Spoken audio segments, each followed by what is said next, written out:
송경원 기자, 외동미 기자 들어왔고, 남선우 기자가 지금 들어오고 있어요.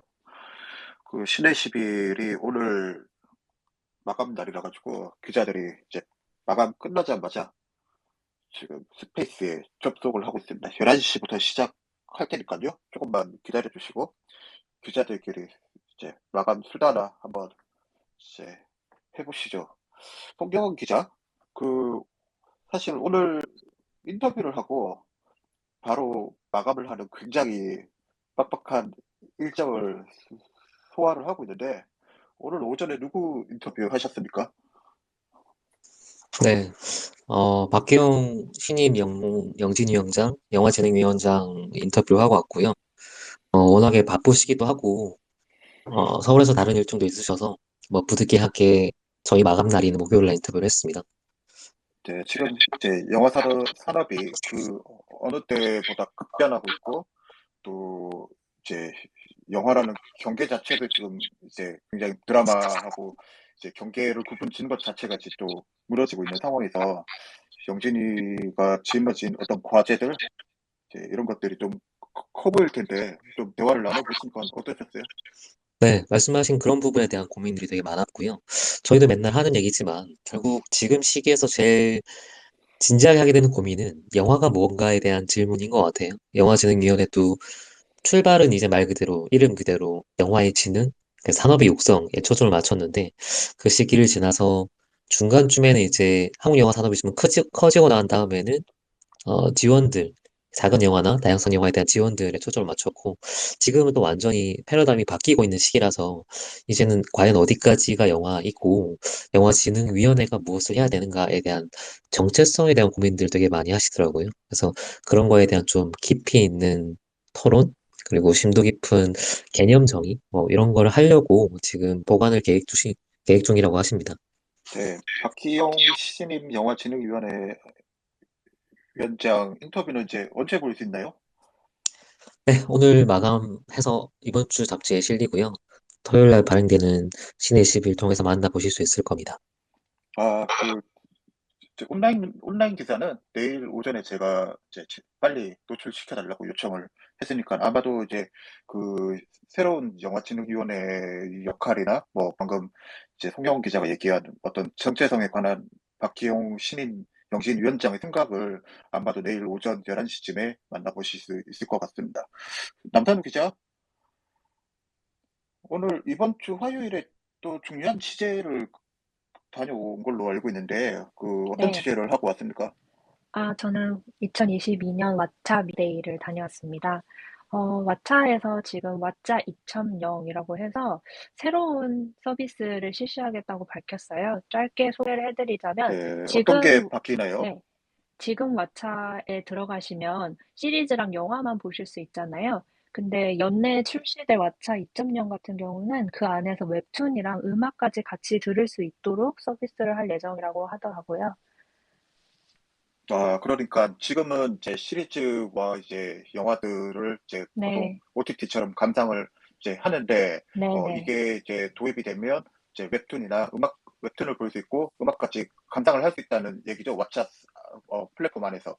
네, 맞습니다. 그래서 그날 미디어데이에서 프레젠테이션을 봤는데 그때 예시로 들어주신 게 왓챠에서 Call Me by Your Name이라는 영화를 만약에 왓챠에서 본다면 그걸 본 이후에 왓챠에서 자연스럽게 Call Me by Your Name OST, 그 사운드트랙 앨범을 들을 수 있게 연결해주고 그 영화에 대한 만화를 연결해주고 하는 식으로 이용자들이 그 안에서 더 오랜 시간 머물 수 있도록 대대적인 개편을 할 생각이라고 하더라고요.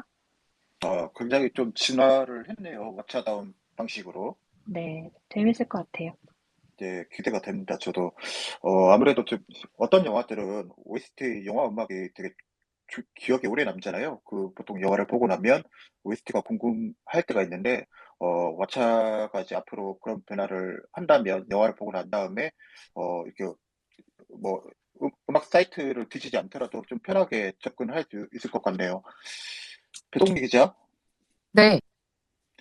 배동미 기자 이번 주에 혹시 뭐 취재했던 것 중에 기억에 남는 일화가 있으신가요?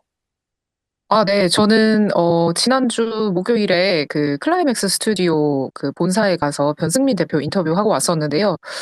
DP랑 그리고 지옥을 만든 그 스튜디오답게 굉장히 보기에 되게 다른 스튜디오에서는 볼 수 없는 굉장히 독특한 그런 뭐 피규어나 그리고 유아인 씨 얼굴이 담긴 뭐 스태츄나 이런 것들이 많이 있었던 게 굉장히 기억에 남고, 그리고 굉장히 많은 작품을 빨리빨리 만드는 스튜디오여서 어떻게 일하는지에 대해서 듣고 대표님에게 많은 좀 감화를 받은 시간이었는데, 이런 걸 좀 독자들이랑도 나눌 수 있는 기회가 곧 생길 것 같습니다.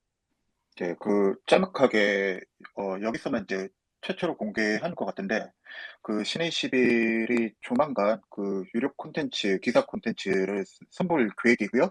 배동미 기자가 취재했던 클라이맥스 스튜디오와 남산우 기자가 취재한 왓챠에 대한, 어디서도 볼 수 없는, 산업에 대한 이야기는 조만간 이제 저희가 또 적절한 자리에서 공개를 하도록 하겠습니다. 지금 2분 정도 남았는데 슬슬 시작을 하면 될 것 같습니다. 지금 청취자분들께서 이제 들어오고 계시는데 시작을 하겠습니다. 안녕하세요. 신의 21 김성훈 기자입니다. 신의 21과 트위터 코리아가 함께 올해부터 트위터의 스페이스와 블루룸에서 영화와 시리즈와 관련한 새로운 콘텐츠를 정기적인 코너를 통해 선보일 계획입니다. 지금 이제 벌써 한 5번째 스페이스를 하는데요. 이제 오늘 주제는 아직 많이 쌀쌀하지만 지난주보다 기온이 점점 올라가는 걸 느끼면서 봄이 가까이 왔다는 걸 지금 온몸으로 체감하고 있습니다. 다음 주 3월 5일이 경기인데요. 오늘은 송경원, 배동미, 남선우, 신의 11 기자들이 또 추천작을 들고 왔습니다. 방금 신의 11 마감이 끝난 까닭에 많이 피곤할 텐데 청취자 많은 응원 부탁드리겠습니다. 역시 오늘 스페이스 히터는 장영엽 신의 11 대표가 수고해 주실 겁니다. 일단 새 기자의 추천작을 듣기에 앞서서 지난주에 이어서 신의 11 연속 기획 시리즈 대선 후보를 만나다 두 번째 시간, 제가 이재명 더불어민주당 대선 후보를 인터뷰한 후기를 먼저 말씀드려야 할 것 같습니다. 지금까지 제가 이제 주로 진행을 했는데, 제가 인터뷰를 이제 해서 제가 혼자서 자문자답하기는 좀 민망할 것 같고, 배동미 기자가 막간의 진행을 맡아주시길 바랍니다. 네, 바톤을 이어받아서 제가 그러면 진행을 막간을 이용해서 해보겠습니다. 김성훈 기자, 우선 그 이재명 후보를 섭외하느라 굉장히 힘드셨던 걸로 알고 있는데, 좀 어떻게 섭외를 성공하셨는지 그 후일담을 좀 먼저 들려주시죠. 예, 신의 11이 사실 대선 후보를 만나다 기획을 지난해 11월 달에 처음 시작을 했어요. 5년 전에는 이제 제가 혼자서 이제 여당의 3분, 야당의 3분, 경선 전에 유력 대선 후보들을 이제 섭외를 해가지고 이제 동료 기자하고 이제 배당을 해서 각각 3분씩 인터뷰를 했는데, 올해는 또 대선팀을 따로 꾸려가지고 배동미, 김소미 기자와 함께 이제 같이 섭외를 시작했는데, 사실은 경선 과정에서 섭외가 좀 수월할 줄 알았는데 저희 마음대로 쉽지가 않았어요. 아무래도 이제 경선 레이스가 어떻게 진행될지도 모르고 후보들 또한 이제 본인이 대선에 나갈 수 있을지조차 이제 확신이 없는 상황에서 계속 이제 각자 담당했던 이제 후보들을 팔로우를 하다가 지난달부터는 이제 좀 뭔가 메이트를 시키면 안 시키면 진짜 놓칠 수가 있겠다 싶어가지고 거의 뭐 매일 이제 더불어민주당 선거 캠프에 매달렸던 것 같아요. 이 라인을 타다가 막히면 다른 라인을 찾아가지고 그렇게 수십 차례 반복을 해서 지난주에 겨우 지난주가 아니죠. 이제 며칠 전에 지난 화요일에 겨우 답장을 받으면서 뛸 듯이 기뻤습니다. 역시 이제 대선 후보가 저희 기자들 맘대로 이제 되는 게 아니다 보니까 좀 쉽지 않았던 것 같고, 다행스럽게도 어제 기사로 이제 선보일 수 있게 됐습니다. 네, 맞습니다. 그렇게 좀 어렵게 하지만 공들여서 섭외를 하신 만큼 그 값진 인터뷰 내용을 받으셨는데, 그러면 그 이재명 후보가 내세운 문화예술 공약을 좀 자세히 설명을 해주신다면 어떤 내용이 있나요? 예, 이번에 이재명 후보가 영화 문화 주요 정책으로 6대 공약을 발표를 했는데요. 문화예산 2.5% 예산 확충한다. 그리고 문화예술인들에게 기본소득을 지급한다.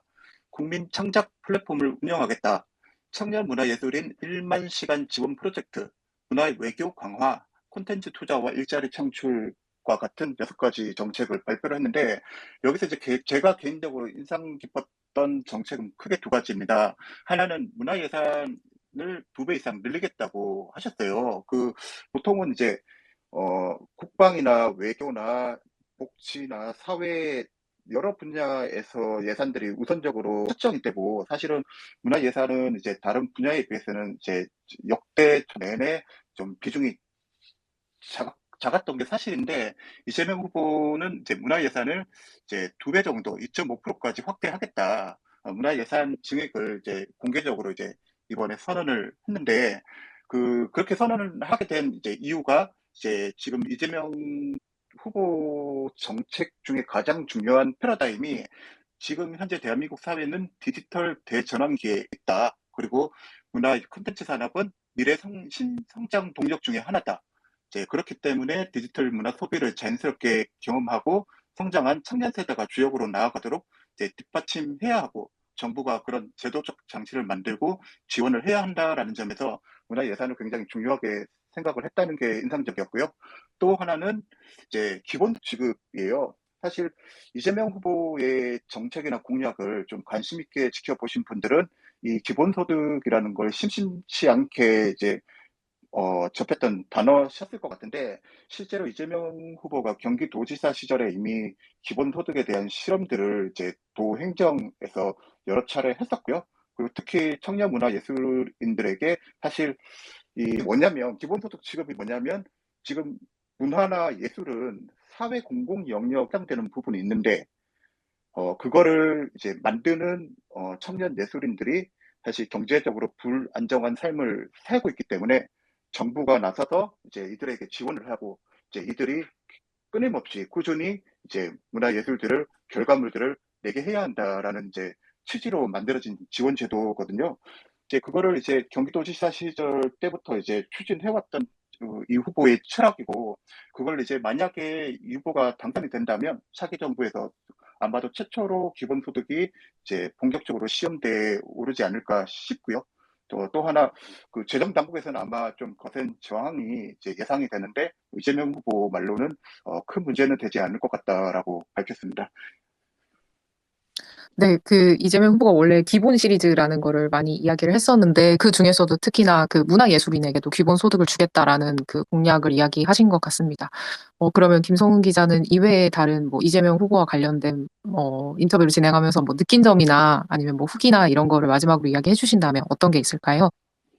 이제 지난주에 이제 배동미 기자와 김소미 기자가 각각 이제 얘기했던 그 심상정 후보, 안철수 후보가 내세웠던 내용하고도 좀 비슷한 부분인데, 이재명 후보 역시도 최근 급성장한 TT에 대해서 이제 어떻게 바라보시냐라고 질문했을 때, 지금 이미 전 세계적으로 TT가 대세가 되는 임을 인정을 해야 이제, 하지만 그 과정에서 발생하는 창작자에 대한 저작이라든가 이제 수익 배분 문제에 대해서는 이제 정부의 행정이나 이제 법에서 이제 따라가지 못하는 부분이 있기 때문에, 이제 본인이 대통령이 된다면 행정이나 이제 법이 이제 산업의 흐름을 최대한 빨리 따라잡을 수 있도록 이제 조치를 취하겠다, 지원을 이제 아끼지 않겠다라고 말씀하신 부분이 이제 인상적이었고, 이 이재명 후보가 실제로 이제 선거 기간이 아닐 때는 극장에 영화 보러 가기를 되게 좋아하는데, 이제 아무래도 요즘에 이제 OTT가 유행이고 이제 코로나 때문에 극장을,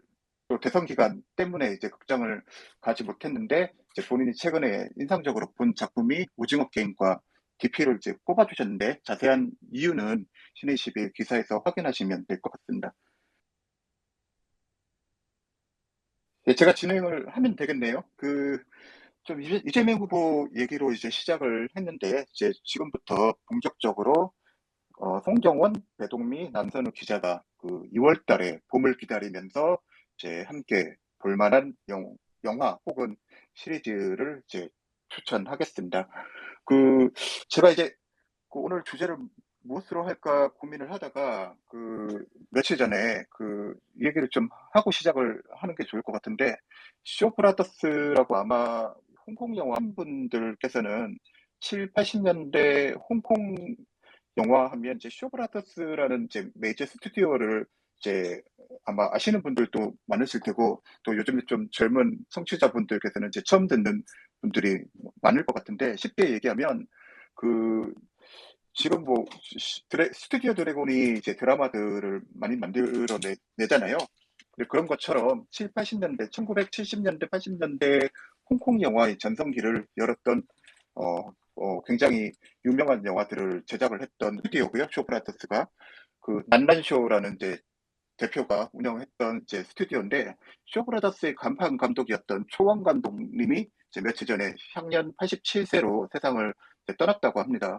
사실은 저 같은 이제 80년대 세대들에게는 이제 성룡의 폴리스 스토리에서 이제 악역을 맡았던 배우로 더 기억에 남아 있는데 아마 이제 쇼브라더스를 좀 좋아하시는 분들, 초원 감독이 서검은 구록, 초류향, 영웅은 눈물을 흘리지 않는다, 유성호 적검, 찬의 명월도 이런 작품들을 이제 연출했다는 사실을 이제 알고 계실 거고, 제 개인적으로는 쇼브라더스의 거장인 이제 장철 감독에 비해서 좀 가소평 평가를 받은 감이 있는데, 저는 그럼에도 불구하고 좀 예상치 못한 이제 서사가 전개되고 이런 점에서는 굉장히 제가 좋아했던 감독이라 가지고 제 개인적인 애정으로 초원 감독님의 명복을 빌면서 시작을 하겠습니다. 이제 송영, 배동미, 남선우 세 기자의 추천작을 지금부터 소개를 해드릴 텐데요. 일단 송영 기자, 네. 예, 2월 달에 송영 기자 송영 기자 2월 달에 청취자분들과 함께 보고 싶은 영화 추천 부탁드리겠습니다. 네. 추천작 고르라고 해서 사실 고민을 되게 많이 했는데, 어, 그냥 제가 재밌게 본 영화들만 소개한다고 하면, 극장판 애니메이션 중에 주술 레전 같은 작품도 있었고요. 이 김열의 칼날의 뒤를 잇는다고 지금 약간 화제를 모았고, 제가 되게 좋아하는 만화기도 해요. 네, 이게 벌써 21만 관객을 동원했더라고요. 김열의 칼날이 200만 넘었으니까 그거에 비하면 좀 약소하긴 한데, 그래도 약간 그 이후에 일본 애니메이션의 어떤 붐을 잇는 작품이라고 할 수 있어서 이것도 재밌게 봤고, 추천은 아니지만 이래저래 할 얘기가 많은 영화 중에 하나는 언차티드라고 게임 원작으로 한 영화고, 이 게임을 해보신 분도 꽤 있을 거예요. 네, 올해 아마 상반기에는 6월까지 가봐야 알겠지만 지금까지는 가장 많은 관객들을 동원한 영화가 됐고 44만 명을 찍었더라고요. 오늘까지.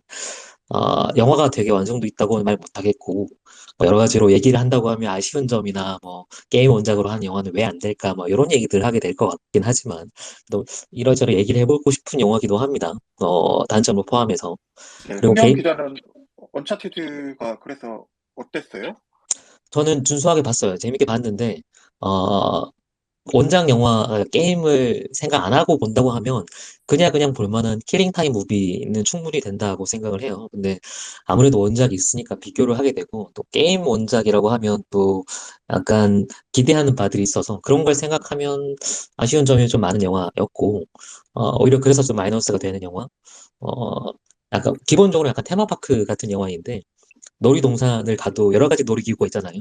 근데 언차티드는 거의 조금 과장하자면, 어, 다람쥐통 정도? 그러니까 아주 영유아들을 위한 눈높이가 낮은 정도의 어트랙션이라서, 좋게 보면 가족 관객들이 즐길 수 있는 영화였지만, 원작 게임을 즐긴 입장에서는 좀 많이 아쉬운 영화였어요. 네, 언차티드는 사실은 이제 굉장히 유명한 게임이에요.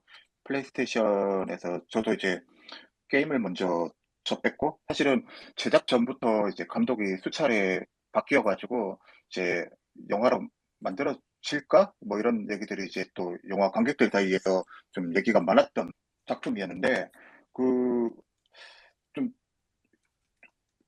아까 이제 송 기자가 이제 약간 테마파크 같은 이제 영화라고 하셨는데, 그러면 장점은 이제, 단점은 어떤 부분이 좀 아쉬웠나요? 보통 이제 이 영화에 기대하시는 분들은 과연 게임을 얼마만큼 이제 충실하게 구현을 했는가, 아니면 게임과 어떤 부분에서 다른가, 이런 부분들을 궁금해 하시는 관객들이 많을 것 같습니다.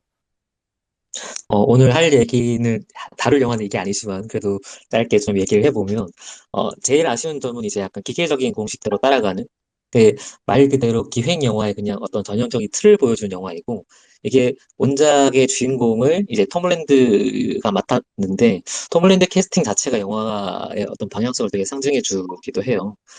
좀 더 원래는 좀 더 남성적이고 어른 중년 남자의 어떤 모험담을 그려야 하는데 톰 홀랜드가 맡으면서 전체적인 연령가를 좀 많이 떨어뜨린 가족을 위한 모험극처럼 바뀌었고 인디아나 존스에서 약간 구니스 방향으로 갔다고 해야 되나? 그러니까 전반적으로 매우 매우 좀 아, 연령대를 많이 낮췄습니다. 그러다 보니 뭐 표현 수위라든지 아니면 뭐 트릭을 푸는 방식이라든지 이런 것도 좀 상대적으로 좀 단순한 감이 있고 아주 아주 좀 가혹하게 얘기를 하자면 놀이동산 테마파크라기보다는 거의 방탈출 게임에 가까운 그 볼거리는 되게 많은데 트릭을 풀어가는 방식이나 보여주는 것들 뭐 이런 것들 한편으로 되게 소박해 보이기까지 해서 좀 원작을 아는 입장에서는 좀 아쉬운 면이 많죠. 근데 아까 처음에 말씀드렸다시피 그냥 킬링타임 영화로 극장에서 즐기기에는 원작을 모르는 사람들이 여기 보기 훨씬 더 재밌게 볼 수 있는 영화였던 것 같아요.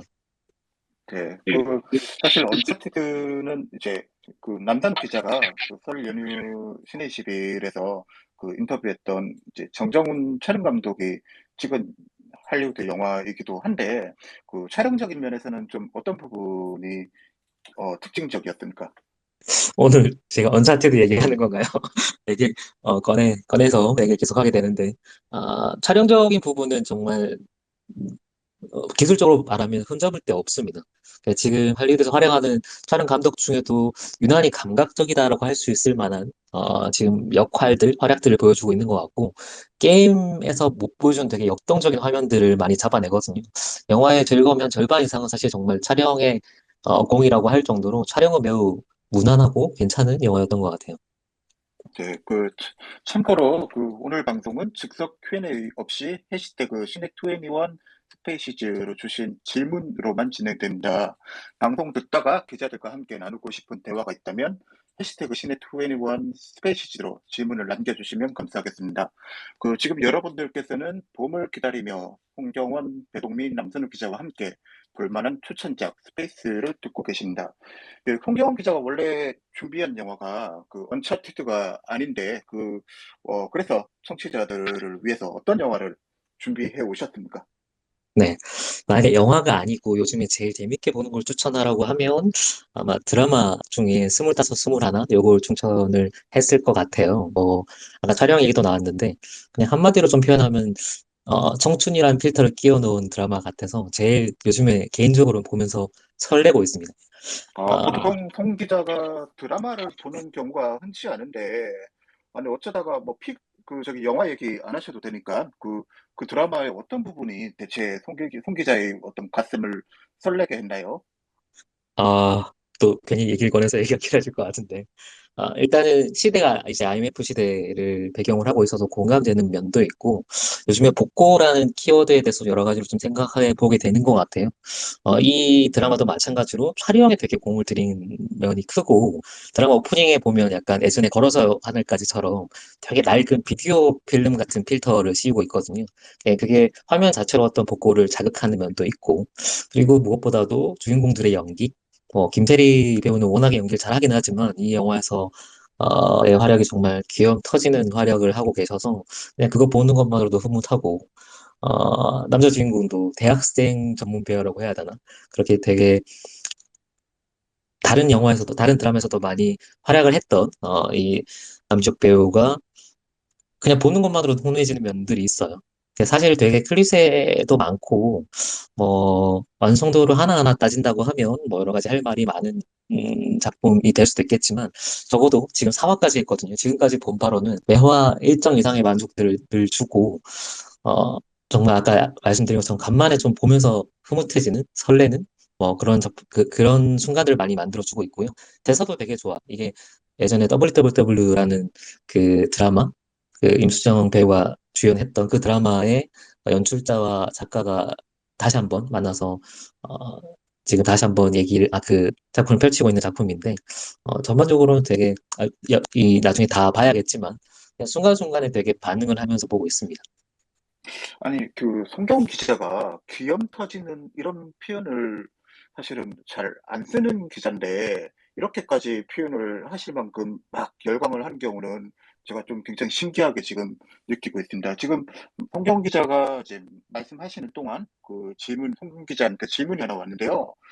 익숙한 분입니다. 송경 기자의 열렬한 팬이신 김마카님께서 게임을 원작으로 한 영화라면 저는 반격 디텐션을 재밌게 봤습니다. 기자님 추천이니 빠른 시일 안에 언차티드 꼭 보러 가겠습니다.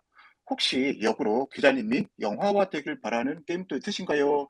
PS 짱겨운 기자님 목소리 오랜만이라 너무너무 반갑습니다. 네. 언차티드는 높아심을 말씀드리면 추천작은 아니고요. 그 극장에서 볼 만한? 네, 극장이라서 훨씬 더 재밌을 영화니, 혹시 이런 모험, 어드벤처 이런 거 좋아하시면 한번 보셔도 괜찮겠다는 정도고, 그리고 질문이 뭐였죠? 제 질문이 게임 중에서 이거는 영화로 만들어지면 재밌을 것 같다. 영화화되길 바라는 게임도 있으신가요?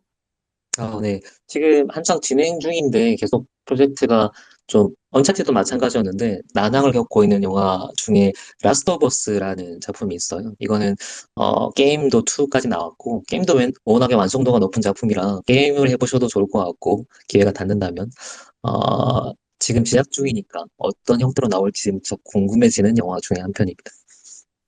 라스트 오브 어스도 저도 열심히 엔딩까지 봤던 기억이 나는 게임입니다. 그 사이에 김박하님께서 짱겨운 기자님 기염 터진다는 말씀이 더 기염 터지세요. 흑흑. 예, 감사합니다, 김박하님. 그 송영 기자, 그래서 그 드라마 얘기 하셨는데 원래 준비해왔던 영화 얘기 짤막하게 하고 그 배동미로 넘어가겠습니다. 네. 네. 오늘 원래 준비했던 영화는, 니콜라스 케이지가 간만에 돌아온 마이클 사노스키 감독의 피그라는 영화를 소개하고 싶은데요. 2월 달이 약간 뭐랄까요. 살짝 되돌아보는? 이게 겨울이라서 그럴 수도 있고, 새해라는 느낌 약간 덜 들잖아요. 며칠 모자랄 뿐인데도 여전히 2월달 뭔가 되게 순식간에 지나가는 것 같고 그런 느낌이 드는데, 그래서 살짝 눌러줄 수 있는 영화를 준비를 했습니다. 이 피그란 영화는 대략적인 내용을 소개해드리면, 제목 그대로 돼지를 찾으러 가는 이야기인데, 니콜라스 케이지가 이제 은퇴한 저명한 요리사, 그 한때 포틀랜드라고 하는 지역을 주름 잡는 요리사 역할로 나와요. 근데 지금은 은거 중이고, 숲속에서 이제 트러플 돼지라고 트러플 버섯을 캐기 위해서 이제 돼지가 냄새를 맡아서 찾아주는 역할을 하거든요. 그 트러플 돼지를 키우면서 이제 버섯 채취해서 살고 있는 상태로 나옵니다. 그래서 그 채취한 버섯은 이제 푸드 바이어, 아미르라고 약간 허세가 있고 고급 스포츠카를 몰고 다니고 자기를 과시하려고 하는 되게 젊은 어, 그 아미르란 푸드 바이어에게 이걸 제공을 하고 그렇게 같이 일종의 파트너가 돼서 살고 있는데, 어느 날 이제 이 롭이라고 하는 요리사 집에 괴한들이 들여쳐서 이 돼지를 납치해 갑니다. 그래서 이제 그 돼지를 찾기 위해서 아미르의 도움을 받아서 도시로 떠나는 여정을 그리고 있습니다. 대략 이 얘기만 들어보면 약간 구성이 조닉 같기도 하고 복자 같기도 하잖아요. 이 영화에 대한 한 줄 평 중에 제가 제일 와닿은 게 김혜리 기자님이 쓴 한 줄 평이었는데, 조닉 더하기 복자 더하기 라따뚜이 그리고 니콜라스 케이지 인데, 이게 영화의 모든 면을 다 설명해 주는 것 같아요. 전반적으로는 되게 초반에는 스릴러 형식을 약간 띠고 있고, 과거를 알 수 없는 남자가 무언가를 찾아가는 구성, 그리고 찾아가는 과정에서 만나는 3명 정도의 인물들이 있습니다. 그래서 각 3명 정도의 인물들을 만날 때마다 이 사람의 과거도 조금씩 밝혀지고, 이 사람이 과거 유명한 요리사였는데 그 사람들에게 해줬던 요리들을 다 기억을 해서 그 각각의 요리들을 소개를 해줘요. 그래서 요리를 통해서 약간 자신의 과거를 되돌아보기도 하고, 지나간 과거에 대한 상처들을 치유하기도 하는 그런 형식으로 이루어진 영화입니다. 그래서 영화가 크게는 세 가지 요리를 소개를 하고 있는데, 첫 번째가 이제 세 가지 챕터로 나누고 있어요. 영화가 90분밖에 안 되는 영화인데도 불구하고 이렇게 짧게 이렇게 호흡을 나눠주는데, 여러 이유가 있지만 일단은 영화가 그렇게 친절하진 않습니다. 설명이 많이 생략돼 있고, 인물들의 전사나 과거 이런 것들이 거의 설명이 안 돼 있기 때문에 어느 정도는 가이드 삼아서 이렇게 세개 점을 찍어주고 있다라고 보시면 될 것 같고, 그래서 첫 번째 챕터가 시골식 버섯 타르트, 그리고 두 번째 챕터가 엄마표 프렌치 토스트와 해체주의 가리비 요리, 그리고 세 번째 챕터가 어, 첫 번째 챕터가 무슨 요리인가요? 세 번째 챕터가 어, 바게트랑 술이랑 뭐 거의 한 마리인가 뭐 그런 거에 대해 지금 제가 정확히 생각이 안 나서, 어쨌든 세 번째 챕터는 되게 소박한 요리예요. 그래서 요 세 가지 요리가 각각의 인물들의 어떤 상처, 상실, 슬픔들을 자극하고 과거를 한번 되돌아보게 만들어주는 구성을 띠고 있고, 하지만 제일 중심에는 이제 롭이라고 하는 니콜라스 케이지가 맡은 요리사겠죠. 이 니콜라스 케이지가 사실 뭐랄까, 개인적으로는 라스베가스를 떠나면서 어떻게 보면 연기의 정점을 보여줬다고 할 수도 있는데, 상실과 허무라는 거를 배우의 얼굴로 빚으면 아마 니콜라스 케이지가 아닐까 싶을 정도로 되게 인상적인 연기를 보여줬잖아요. 근데 2000년대 이후에는 이제 블록버스터로 넘어가면서 되게 화려한 비상과 추락을 반복했고, 이런 니콜라스 케이지의 어떤 일화나 니콜라스 케이지 걸어온 길들이 이 로비라는 캐릭터랑 되게 겹쳐 보이는 것들이 있습니다. 그래서 영화가 한층 더 좀 빛을 발하는 면이 있고, 간만에 되게 좋은 역할의 어떤 인상적인 연기, 존재감 있는 연기를 해줬기 때문에, 사실 이번에 아카데미 노미네이트가 될 때, 아카데미 그 후보자 발표될 때, 올라갈 수도 있지 않을까, 노미네이트 될 수 있지 않을까라는 생각도 했는데, 뭐, 이번에는 되진 않았더라고요. 여러모로 좀 아쉽긴 한데, 어쨌든 니콜라스 케이지의 존재감, 혹은 그 배우의 어떤 허무에 관한 표현들, 뭐 그런 것들만으로도 충분히 볼만한 영화이고, 무엇보다 이 영화의 가장 큰 장점은 마이클 사노프스키라는 감독이 이 영화가 데뷔작이에요. 근데 사실 데뷔작이라고 믿기 힘들 만큼 되게 높은 완성도를 보여주고 있고, 이건 좀 개인적인 생각이긴 하지만 어느 시점부터 영화가 되게 길어지고 있다는 느낌을 받거든요. 2시간이 기본으로 가고, 길면 2시간 반까지도 가고, 필요할 경우에는 길게 표현하는 것도 뭐 맞기도 한데, 사실 제가 되게 사랑했던 시절의 영화들은 대부분 100분 안쪽이었던 것 같아요. 또 한편으로는 100분이라는 시간이 영화에 좀 밀도를 더해주거나 아니면 긴장감을 더해주는 면도 저는 있다고 생각을 하거든요. 이 영화는 딱 91분 정도의 시간 러닝타임을 사용하고 있고, 그 와중에 되게 밀도 있게 갈 부분 밀도 있게 가고, 그리고 타이트하게 힘을 잡을 부분 타이트하게 잡아주기도 하고, 한편으로는 되게 침묵하고 동선을 절제하거나 사운드 같은 걸 되게 활용해서 여러 가지 감정선들을 표현하고 있어서 뭐랄까요, 정말 딱 맞아떨어지게 잘 만든, 이렇게 긴장감 있게 잘 만든, 간만에 보는 완성도 있는 영화라고 생각을 했고, 이게 신인이라고 믿기 힘들 정도로 되게 절제된 연출들을 많이 해요. 그런 것들을 통해서 관객들이 개입할 수 있는 여지도 많이 주고, 아까 제가 초반에 시작할 때 약간 눌러주는 영화들 소개해 주겠다라고 말씀드렸잖아요.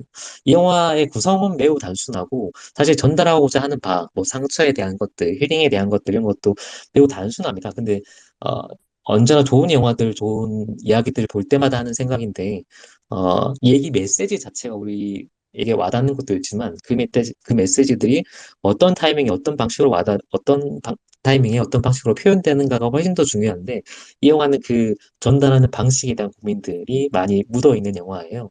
그래서 상투적일 수도 있고, 빤한 얘기일 수도 있는 이 위로, 혹은 상처를 다시 되돌아보는 법, 이런 것들이 매우 절제된 연출, 압축된 상징된 어떤 표현들을 통해서 관객들에게 전달된다기보다는 뭔가 공감을 불러일으키거나 관객들의 자리를 영화 화면 안쪽에 한 곳에 마련해 준다라는 느낌을 주는 영화라서 이 영화는 뭐 그렇게 부담스럽지도 않고 기회가 되신다면 극장에서 한번 꼭 보셨으면 좋겠습니다. 뭐 약간 네. 비하인드나 이런 것도 되게 많은 영화인데 여러 가지 있지만 그 중에 하나만 소개해드리면 영화 제목이 피그잖아요. 그래서 피그가 나옵니다. 초반에 트러플 돼지가 나오는데 이 트러플 돼지의 원래 이름이 브랜디라고 해요. 이 돼지는 실제 연기를 받은 돼지는 아니고 감독이 이제 주변에서 이제 실제로 이런 활동을 하는 돼지들 중에 이제 캐스팅을 한 말 그대로 어, 지- 그 그냥 자연스럽게 캐스팅한 경우인데 요 브랜디라는 돼지가 전미비 평가협회에서 동물 배우 상을 받기도 했거든요. 근데 뭐 안타깝게도 요 영화 이후에 약간의 좀 후유증 같은 게 생겨서, 그리고 그 후유증이 생긴 와중에 지금 코로나 시국이었기 때문에 제대로 된 적절한 치료를 받지 못해서 결국은 세상을 떠났다고 합니다. 그래서 그런 좀 약간 뭐라고 해야 되지? 비하인드 스토리도 있는 영화입니다. 네, 그 홍경 기자의 추천 피그 굉장히 미덕이 많은 영화인 것 같네요. 특히 이제 니콜라스 케이지의 롤러코스터 같은 배우 인생을 또 겹치는 캐릭터인 것도 좀 궁금하게 하고, 또 개인적으로는 이제 챕터가 이제 요리 이름대로 들으니까 지금 이 시간에 제가 이제 배가 고파져서 좀 방송 끝나자마자 뭐라도 먹어야 될 것 같습니다. 홍영 기자의 피그 이제 말씀 감사드리고요.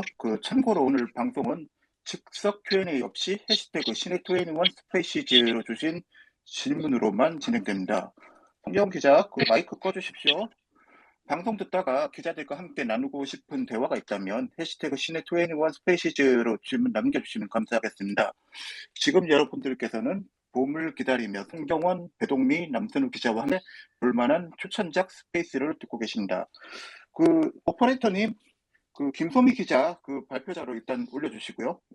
이따가 혹시나 뭔가 시켜야 될 게 있는 것 같은데 올려주시고요. 배동미 기자, 네.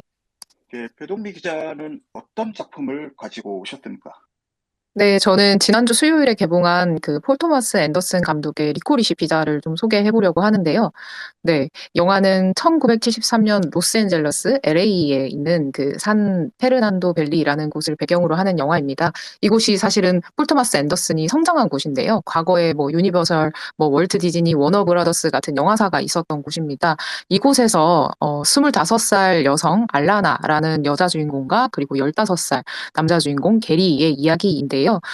이 둘이 만나게 되는 계기는 우연했습니다. 15살의 아역 배우 출신인 이 남자 주인공 게리가 25살의 사진 촬영 스텝인 그 알라나에게 우연히 만나서 끌리게 되는데요. 그런 다음 당당하게 그 데이트 신청을 하게 됩니다.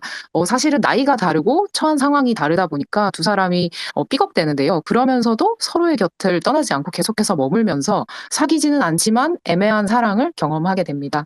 알라나는 좀 책임감이 있고 자아도 강하지만 어떤 일을 하면서 살아가야 할지 약간은 갈피를 잡지 못하는 상태라면 남자 주인공 게리는 누군가의 눈치를 보지 않고 일을 좀 저지르는 스타일이거든요.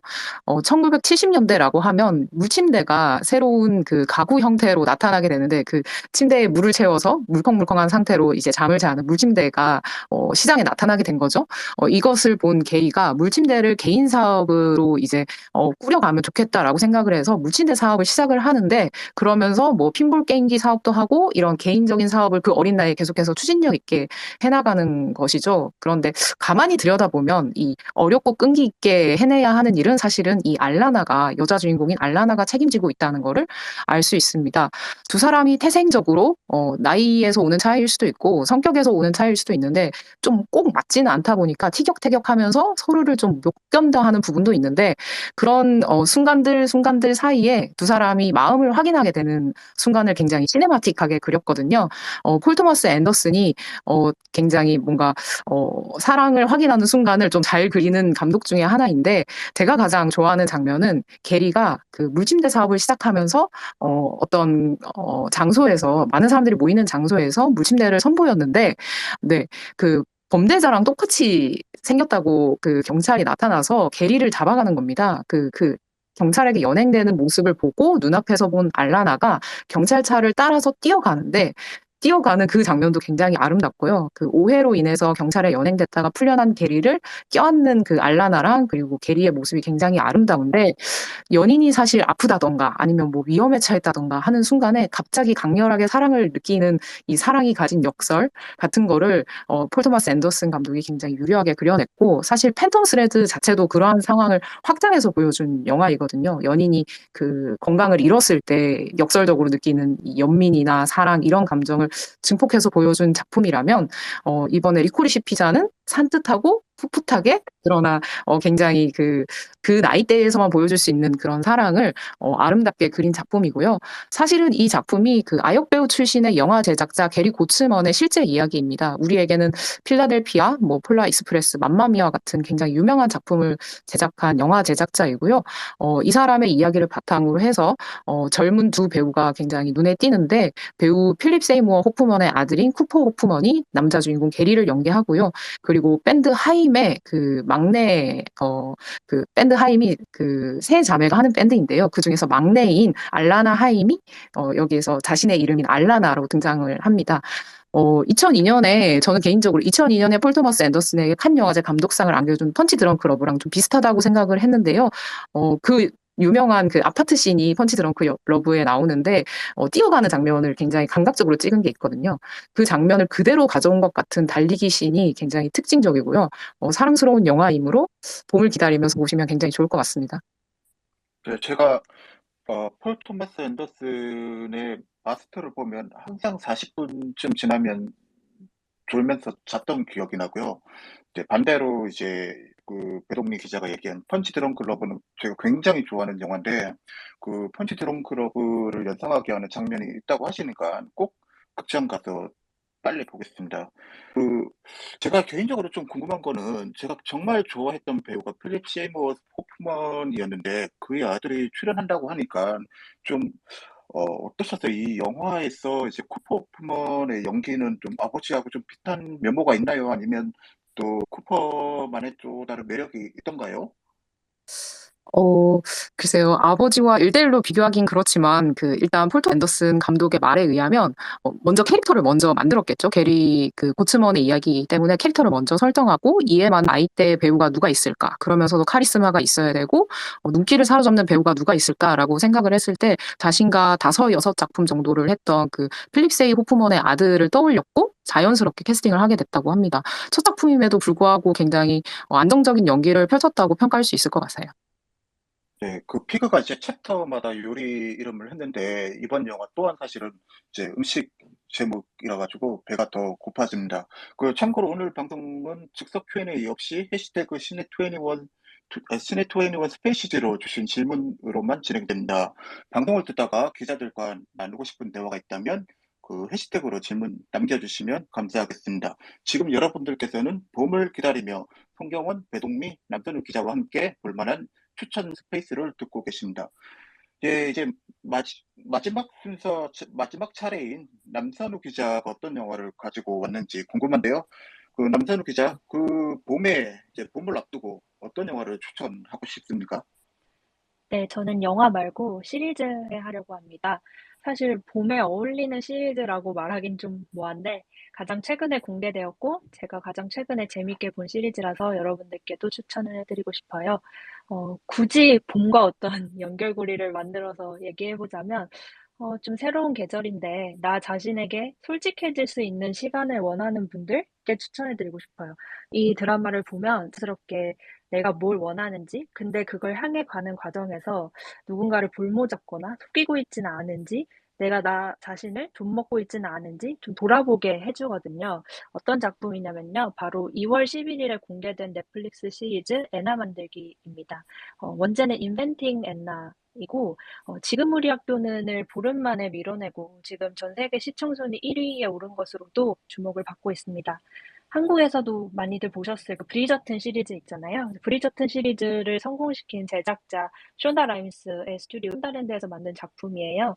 쇼다 라임스 얘기 잠깐 하자면 그레이 아나토미나 하우 투 게더 웨이 머더, 스캔들 같은 드라마 만들기도 했던 작가이자 제작자여서요. 미드 많이 보신 분들한테는 되게 익숙한 이름일 거예요. 애나 만들기가 어떤 드라마인지 그 스토리를 그럼 먼저 말씀드리도록 하겠습니다. 이 드라마는 실화를 바탕으로 하고 있고요. 이 애나 델비라는 사람은 아메리칸 드림의 어떤 초상 또는 밀레니얼 세대가 쫓는 허상을 대표하는 사기꾼으로 잘 알려졌는데요. 한국에서는 사실 해외 토픽이나 뭐 단신 뉴스 정도로만 소개가 됐는데 미국에서는 대표적인 그 화이트 칼라 범죄 사건으로 연계가 돼서 희대의 사기꾼 이야기로 소비가 됐었던 사람이 바로 애나 델비입니다. 사실 저는 이 애나 델비 이야기를 사건이 처음에 발생했을 때는 알지 못했고 작년에 그 트릭 미러라는 책을 통해서 먼저 알게 됐는데요. 트릭 미러는 그 뉴요커 기자인 지아 톨렌티노의 글을 묶은 책인데 여기에 7가지 사기로 보는 이 세대의 이야기라는 제목의 글이 있습니다. 거기에 언급되기도 하는 사람이 바로 애나 델비입니다. 그럼 애나가 어떤 짓을 저질렀는지부터 말씀드릴게요. 애나는 독일 소도시에 살던 러시아 이민자였는데 자신이 거액의 신탁 자금을 물려받은 독일인 상속자라고 속여서 뉴욕 사교계에서 단숨에 루키가 되었고 수많은 명사들과 자본가들, 은행, 호텔, 항공사들을 현혹해서 허위사실로 대출을 받고 등쳐먹은 그런 젊은 여성이었어요. 91년생이에요. 재밌는 점은 이 과정에서 그 애나가 유명세를 얻은 방식인데요. 드라마도 그걸 굉장히 재밌게 묘사하고 있어요. 그녀의 그 패션 센스나 예술적인 지식, 누구에게도 꿀리지 않는 그런 당당한 태도가 사교계 사람들한테 신뢰를 얻은 거죠. 이때 애나는 애나 델비 재단을 만들겠다. 이 재단을 만들어서 예술가들을 후원하고 상류층 커뮤니티를 위한 공간을 제공하겠다. 이런 포부를 밝히면서 재단을 위해 대출을 받습니다. 그리고 애나는 그 과정을 당연히 그 인스타그램 포스팅으로 되게 인지를 하고 이 패셔너블하고 되게 스타일리시한 성공한 어린 여성의 모습을 동경해서 그냥 어울리고 싶어하는 친구들도 생기게 되죠. 저는 이 드라마가 특별한 지점이 여기에 있다고 생각을 했어요. 애나가 얼마나 뻔뻔하고 지능적으로 착복과 유용을 하는지 보여주는 것에도 이 드라마가 열심이지만 그 애나 곁에 모인 사람들의 동상이몽이라고 할까요? 그들이 애나의 거짓말을 믿고 싶어한 이유들을 이 드라마가 보여주는 게 재밌었거든요. 그래서 애나의 돈과 이미지 이런 것들에 힘에 없고 애나 주변 사람들 각자가 얻고 싶은 무언가가 있었다는 거를 조명하고 있어서 흥미롭게 봤습니다. 네, 네. 저도 이제 좀 초반에 이제 보다가 이제 좀 멈췄던 시리즈인데, 제 남편우 기자의 애나 만들기 이제 소개 감사합니다. 참고로 오늘 방송은 즉석 Q&A 없이 해시태그 시네21 스페이시즈로 주신 질문으로만 진행됩니다.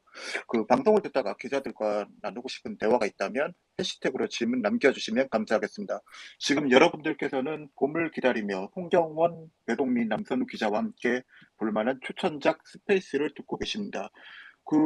이상 이제 새 추천작 소개가 끝났고, 지금, 질문들하고 의견들이 이제 올라왔는데요. 바리님께서 영화 피그에 나온 돼지가 촬영 후유증으로 세상을 떠났다고 하셨는데, 마음이 상당히 안 좋습니다.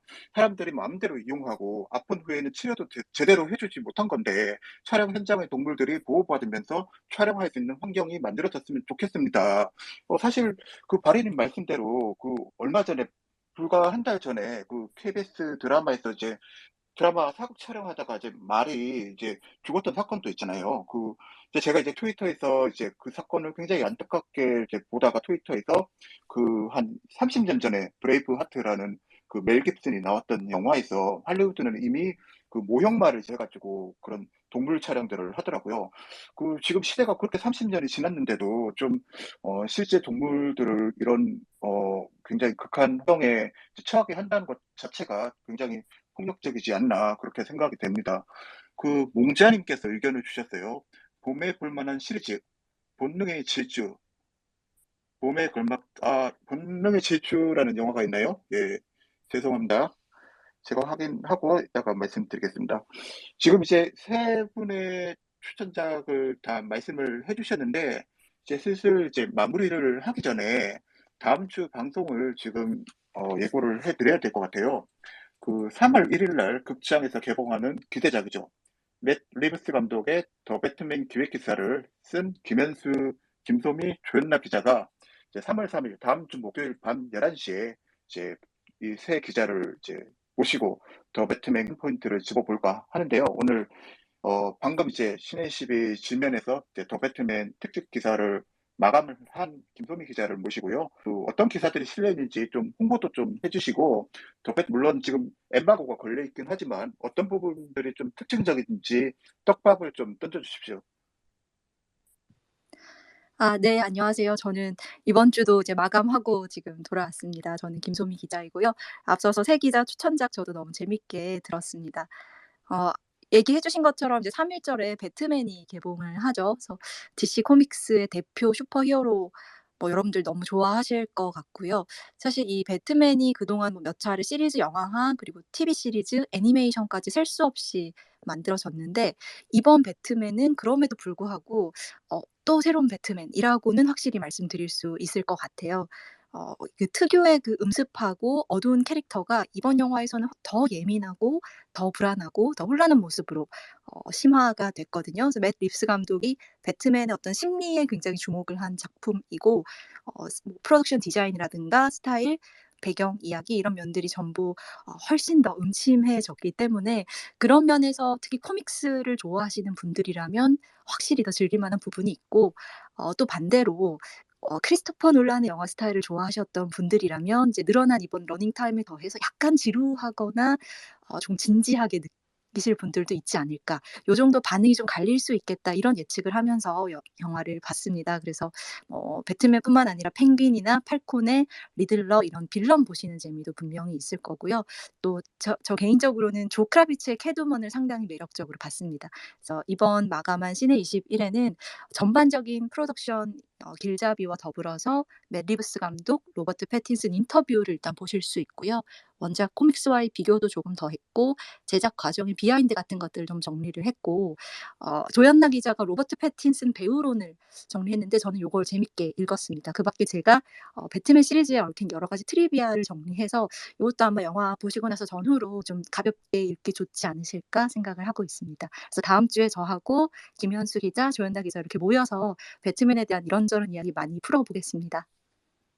네, 감사합니다. 3월 1일 개봉이니까 이제 영화를 아마 보신 분들도 계실 거고 이제 안 보신 분들도 계실 거니까 어쨌든 영화를 좀 더 즐길 수 있는 방송이 되지 않을까 싶습니다. 그리고 제가 좀 전에 이제 좀 몽자님께 사과의 말씀을 드려야 될 것 같은데 제가 이전 방송에서 이제 트라우마가 생겨가지고 그 약간 멈칫했던 부분이 있어요. 그 몽자님께서 그 봄에 볼만한 시리즈 이제 넷플릭스 다큐멘터리죠. F1 본능의 질주. 봄에 걸맞게 가슴이 두근두근. 봄부터 가을까지 1년이 후딱 지나갑니다라고 이제 추천을 해주셨습니다. 그 몽자님께서 이제 추천해주신 이 시리즈 같은 경우 이제 넷플릭스와 그 아마 이제 자동차 덕후들은 이제 굉장히 잘 아시는 이제 포뮬 1의 협력으로 만들어진 다큐멘터리 시리즈고요. 그 이제 한 4년 전이죠. 2018년 하고 이제 2019년 이제 포뮬러 1 세계 챔피언십에서 선수들과 이제 각 컨스트럭트 간의 어떤 그 생생한 비하인드 씬을 이제 담아낸 이제 시리즈니까 아마 이제 여러분들께서 이제 같이 보시면 될 것 같습니다. 예, 예, 지금 이제 늦은 시간까지 이제 12시까지 10분 남았는데 늦은 시간까지 이제 신의 11 스페시즈 들어주셔서 감사드리고요. 그 다음 주 목요일 밤 11시에 그 방금 이제 김소미 기자가 얘기한 이제 김현수, 김소미, 조연나 기자 모시고 맷 리브스 감독의 더 배트맨 관전 포인트에 대한 스페이스를 하겠습니다. 여러분 정말 감사드리고요.